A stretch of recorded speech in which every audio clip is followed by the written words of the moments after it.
दोस्तों, हम लोगों को परिस्थिति से कुछ न कुछ सीखना चाहिए। परिस्थिति और प्रकृति ये दोनों को रिलेटेड है।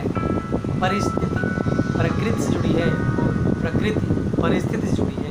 इसलिए हम लोगों को परिस्थिति के अनुसार ही रह करके, परिस्थिति के अनुकूल ही रह करके काम करना चाहिए। इस समय हम लोगों के विश्व में एक विश्वव्यापी महामारी कोरोना चल रही है, जिससे लड़ने के लिए सरकार दिन प्रतिदिन उपाय कर रही है, लॉकडाउन कर रही है, वेंटिलेटर बनवा रही है और ढेर सारे प्रबंध कर रही है, जिससे कि हमारी बीमारी दूर हो जाए, बीमारी कम हो, संक्रमण कम हो, कम लोग की जान की खतरा रहे। इसलिए हम आपसे यही कहना चाहते हैं कि सरकार जो भी कर रही है उसके आप साथ दीजिए, उसके साथ आप सहभागिता निभाइए, जिससे कि इस जो कोरोना वाली महामारी है उससे बचने के लिए हम लोग अधिक से अधिक प्रयास पे सफल हो पाए। नहीं तो बहुत ही भयानक स्थिति हो जाएगी। ऐसा हो जाएगा कि कलयुग में कुछ गलत ही हो जाएगा। इसलिए हम आपसे रिक्वेस्ट यही करते हैं, घर में रहिए, सुरक्षित रहिए, अपने आप में ही रहिए, सीमित रहिए, बाहर जाने की ज़रूरत नहीं है। बहुत इमरजेंसी हो तभी बाहर जाइए, नहीं तो बाहर नहीं जाना है। अगर जाना भी है तो फेस मास्क लगा कर जाइए, जिससे कि आपको संक्रमण का खतरा कम रहे। घर आने के बाद हैंड वॉश करिए, हाथ धुलिए, साबुन से हाथ धुलिए।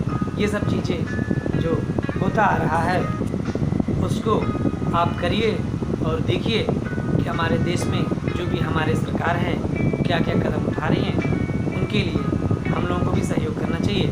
और एक चीज़ सबसे अहम ये है कि हम लोगों को परिस्थिति के अनुकूल रह करके उस तरह का काम करना चाहिए, कुछ ना कुछ सीखना चाहिए। जैसे ये लॉकडाउन हुआ है, ये हम लोगों को कुछ सिखा रही है। क्या सिखा रही है?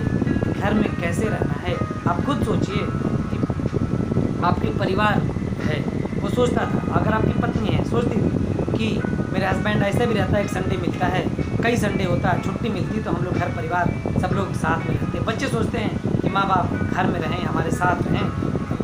नौकरी जब होती रहती है, सुबह आप ऑफिस चले जाते हो, सुबह जगते हो जल्दी जल्दी, अपना खाना वाना खा करके ऑफिस चले जाते हो, उसके बाद शाम को आते हो, टीवी वी देख के खा पी के सो जाते हैं। बच्चों को अपने टाइम कब दिया? थोड़ा टाइम दिया, नहीं दिया, कभी कभी नहीं भी टाइम मिलता है। तो अब आपको मौका मिला है, भरपूर टाइम दीजिए, बच्चों को पूरा सहयोग करिए। जो भी आपने पति पत्नी हैं उन लोगों का पूरा सहयोग करिए। जो भी परिवार में आपके माँ बाप हैं, भाई बहन हैं, उन सबको प्यार करिए, क्योंकि ये घड़ी पता नहीं कब दोबारा आएगी। 1 महीने 1.5 महीने जितने दिन का लॉकडाउन रहता है, आप लोग व्यवहार से रहिए, प्रेम से रहिए, सब लोग मिलके घर का काम कराइए, एक दूसरे से मतभेद न रखिए। अगर किसी से कोई गलती भी हो जाती है तो ये सोचिए कि हमें माफ़ी मांग लेना है, ताकि हमारे बीच के रिश्ते में कोई दरार न पड़े, कहीं कोई गलती ना हो जाए। क्योंकि कहा गया है कि जो सुख में काम आते हैं वो रिश्ते होते हैं, जो सुख में काम आते हैं वो रिश्ते होते हैं, लेकिन जो दुख में काम होते हैं, जो दुख में काम आते हैं वो फरिश्ते होते हैं। इसलिए जो भी दुख की घड़ी है, अपने आसपास के लोगों को आप सेवा का मौका दीजिए, उन लोगों का सेवा करिए। अगर कोई असहाय है, ऐसा व्यक्ति है जो खाने के लिए तरस रहा है, उसको भोजन का प्रबंध कराइए, जिससे कि वो लोग भूखे न रहें। जो भी आवश्यकता होती है, ये तो लॉकडाउन है, महीने 2 महीने के लिए मान लीजिए रहेगा। ये बीमारी है, जितने दिन रहे कोई प्रेडिक्शन तो कोई नहीं कर सकता, भविष्यवाणी तो नहीं है, परंतु इसके बाद जब भी आपको मौका मिले तो आप समाज सेवा के प्रति जागरूक रहिए, समाज सेवा करते रहिए, ज़रूरतमंद लोगों को भलाई करते रहिए। आपसे जितनी भलाई हो सके उतना ही करिए, कोई ज़रूरी नहीं है कि ज़्यादा करना है। चाहे श्रम से करिए, पैसे से करिए, कपड़े से करिए, जैसे हो सके। क्योंकि ये सोचिए कि आपको भगवान कम से कम ऐसा तो दिए हैं कि आप किसी को कुछ दे सकें। आप ये सोचिए कि भगवान ने आपको देने लायक बनाया, लेने लायक नहीं बनाया। आप किसी को कुछ दे रहे हो, मांग तो नहीं रहे हो। तो इसलिए आपसे यही कहना है कि दीजिए।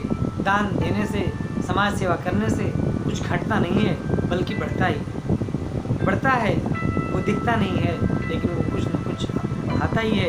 इसलिए हम सबको ये चाहिए कुछ न कुछ समाज सेवा सेवा करते रहें और जो भी है परिस्थिति के अनुकूल रहना सीख लीजिए।